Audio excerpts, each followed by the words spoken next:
대기업이 돈을 많이 벌면 그 돈은 누구의 몫일까요? 회사가 투자하고 경영을 해서 번 돈이니 당연히 주주와 직원들의 몫이라고 봐야 할까요? 아니면 협력업체와 하청 노동자도 기여했으니 그 이익을 나눠야 할까요? 최근 이 문제를 두고 정부와 재계, 정치권 사이에서 논란이 커지고 있습니다.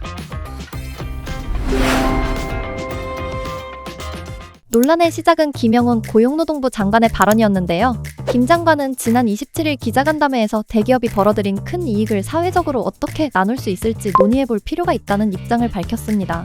정부 쪽 설명은 단순히 기업의 돈을 강제로 나누자는 것이 아니라 대기업과 중소기업, 원청과 하청 사이에 벌어진 임금 격차를 줄이기 위한 사회적 대화를 시작해보자는 데 가깝습니다. 김 장관은 대기업의 큰 성과가 원청 정규직 근로자들에게만 집중되는 구조가 과연 바람직한지 논의할 필요가 있다고 봤고, 산업 전체가 함께 만든 성과라면 협력업체와 하청 노동자의 처우 개선까지 함께 고민해야 한다는 문제의식을 드러낸 것입니다. 이후 고용노동부는 6월 1일 관련 토론회를 열 예정이었지만 참석자 조율과 다양한 의견 수렴을 이유로 일정을 잠정 연기했습니다. 다만 재계와 정치권의 반발이 커진 상황에서 나온 연기였기 때문에 논란 확산을 의식한 것 아니냐는 해석도 나왔습니다. 이 지점에서 양측의 시각은 크게 갈립니다.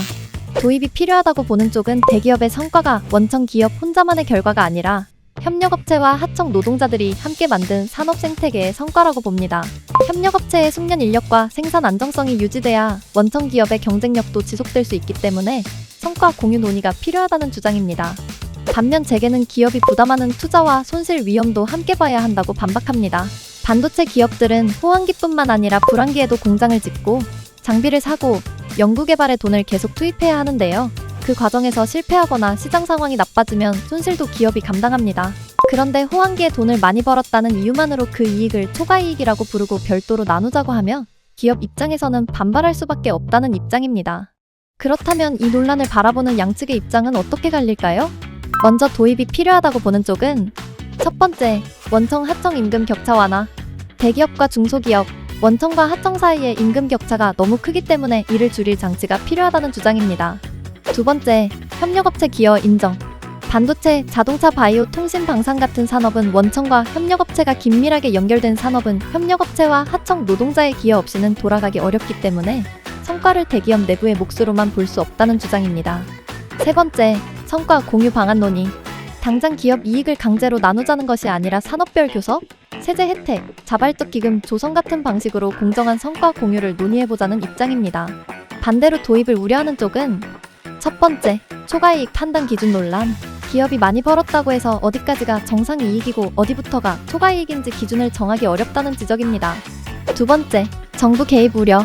정부가 기업 이익의 배분 문제에 개입하기 시작하면 경영 자율성과 시장경제 원칙이 흔들릴 수 있다는 우려입니다. 세 번째, 투자 성과 의욕 저하. 성과를 낼수록 더 많은 배분 압박을 받는 구조가 되면 기업의 장기 투자 의욕과 직원들의 성과 의욕이 떨어질 수 있다는 지적입니다. 대기업 초과이익 재분배 논란, 여러분은 어떻게 보시나요? 대기업이 큰 돈을 벌었을 때 협력업체와 하청 노동자까지 성과를 나누는 것이 공정한 방식이라고 보시나요?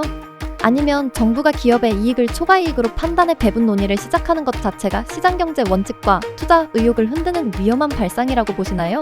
여러분의 생각을 댓글로 남겨주세요.